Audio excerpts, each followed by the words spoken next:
Om Sai Ram. Sri Sai Satcharitra, written by Sri Hemat Pant, English translated by Sri N.V. Gunaji. Chapter 3, Sai Baba's Sanction and Promise. As described in the previous chapter, Sai Baba gave his complete assent to the writing of the Satcharitra and said, I fully agree with you regarding the writing of Satcharitra. You do your duty, don't be afraid in the least. Study your mind and have faith in my words.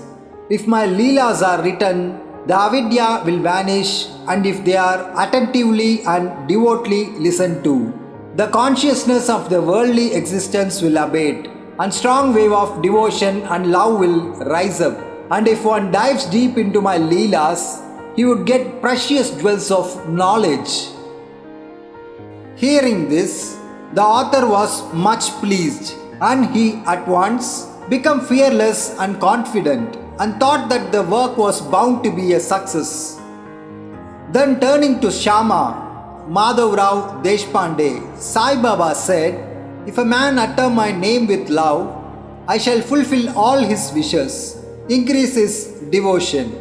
And if he sings earnestly my life and my deeds, I shall beset in front and back and on all sides those devotees who are attached to me, heart and soul, will naturally feel happiness. When they hear these stories, believe me that if anybody sings my Leelas, I will give him infinite joy and everlasting contentment.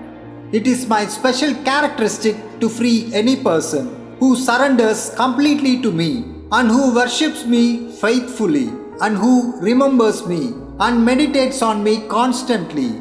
How can they be conscious of worldly objects and sensations, who utter my name, who worship me, who think of my stories and my life, and who thus always remember me?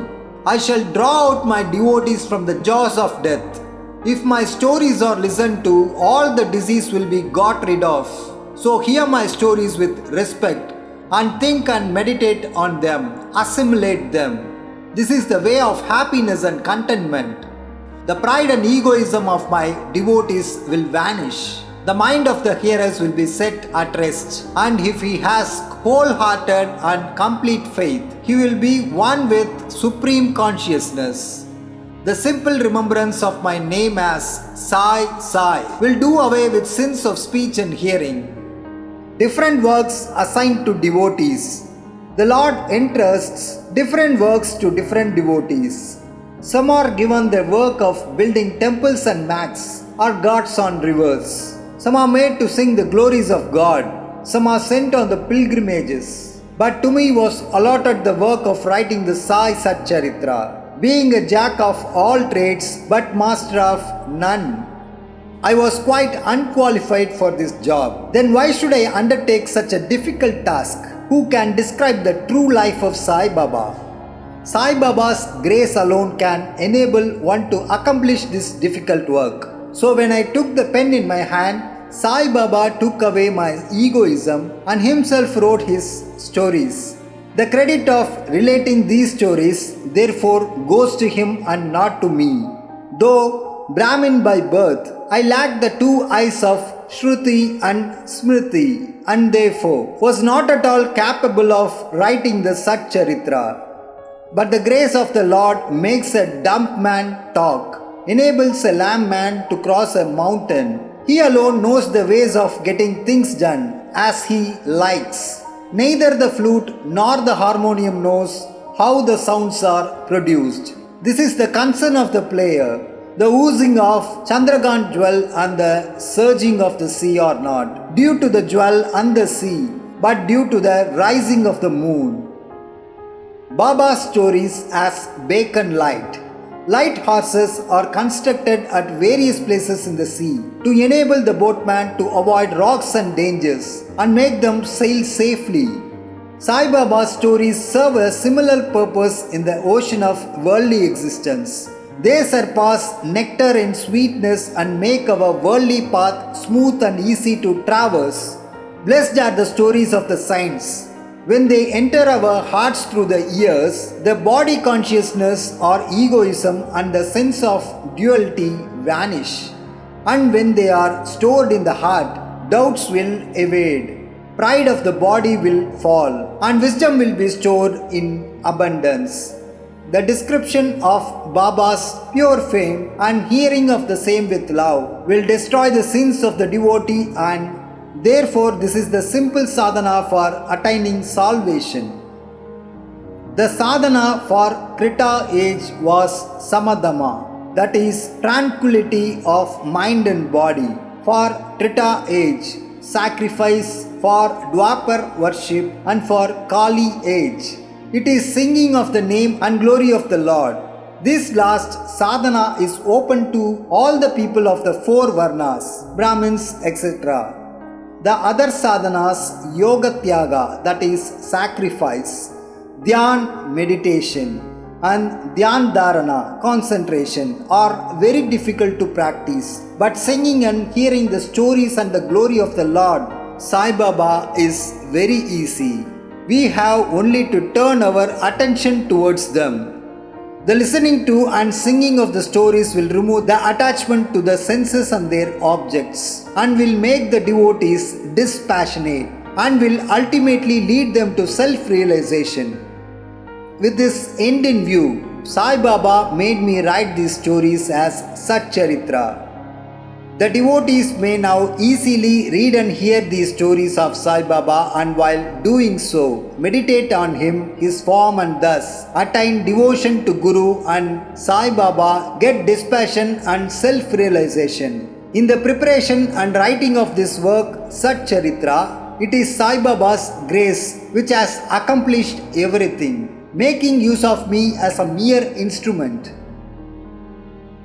Motherly love of Sai Baba. Everybody knows how a cow loves her infant calf. Her udder is always full, and when the calf wants milk and dashes at the udder, out comes the milk in an unceasing flow. Similarly, a human mother knows the wants of her child beforehand and feeds him at her breast in time. In case of dressing and adorning the child, the mother takes particular care to see that this is well done.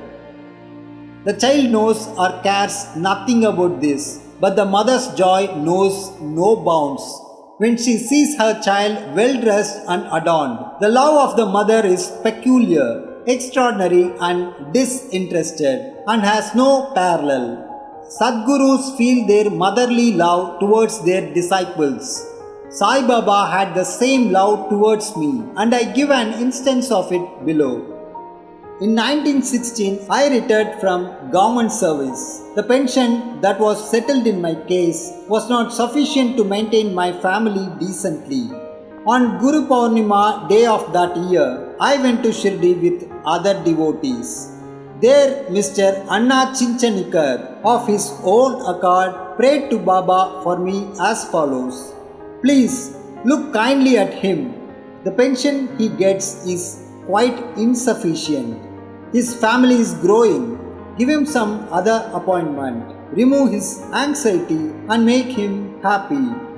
Baba replied, he will get some other job, but now he should serve me and be happy. His plates will be ever full and never empty. He should turn all his attention towards me and avoid the company of atheists, irreligious and wicked people. He should be modest and humble towards all, and worship me with heart and soul. If he does this, he will get eternal happiness. The question, who is this he, whose worship is advocated, is already answered in a note on Who is Sai Baba in the prologue at the beginning of this work. Rohila's story. The story of Rohila illustrates Sai Baba's all-embracing love. One Rohila, tall and well-built, strong as a bull, came to Shirdi wearing a long kafni and was enamored of the Sai who stayed there. Day and night he used to recite in a loud and harsh tone the Kalma and shout Allahu Akbar, God is great. Most people of Shirdi were working in their fields during the day. and when they returned to their homes at night, they were welcomed with Rohila's harsh cries and shouts. They could get no sleep and felt much trouble and inconvenience. They suffered this nuisance for some days in silence, and when they could stand it no longer, they approached Baba and requested him to check the Rohila and stop the nuisance. Baba did not attend to their complaint. On the contrary, Baba took the villagers to task and asked them to mind their own business. He said to them that the Rohila had got a very bad wife who tried to trouble the Rohila and himself. But hearing the Rohila's prayers, she dared not enter and they were at peace. In fact, the Rohila had no wife, and by his wife, Baba meant Durbuddhi, that is, evil thoughts. As Baba liked prayers and cries to God better than anything else, he took the side of the Rohila and asked the villagers to wait and bear with the nuisance, which would abate in due course. Baba's sweet and nectar-like words. One day at noon, after Aarti, devotees were returning to their lodgings, when Baba gave the following beautiful advice: be wherever you like. Do whatever you choose. Remember this well that all what you do is known to me. I am the inner ruler of all and seated in your hearts. I envelop all the creatures, the movable and immovable world. I am the controller, the wire puller of the show of this universe. I am the mother, origin of all beings, the harmony of three gunas, the profuller of all senses, the creator, preserver and destroyer. Nothing will harm him who turns his attention towards me, but Maya will lash or wipe him who forgets me. All the insects, ants, the visible, movable and immovable world is my body or form.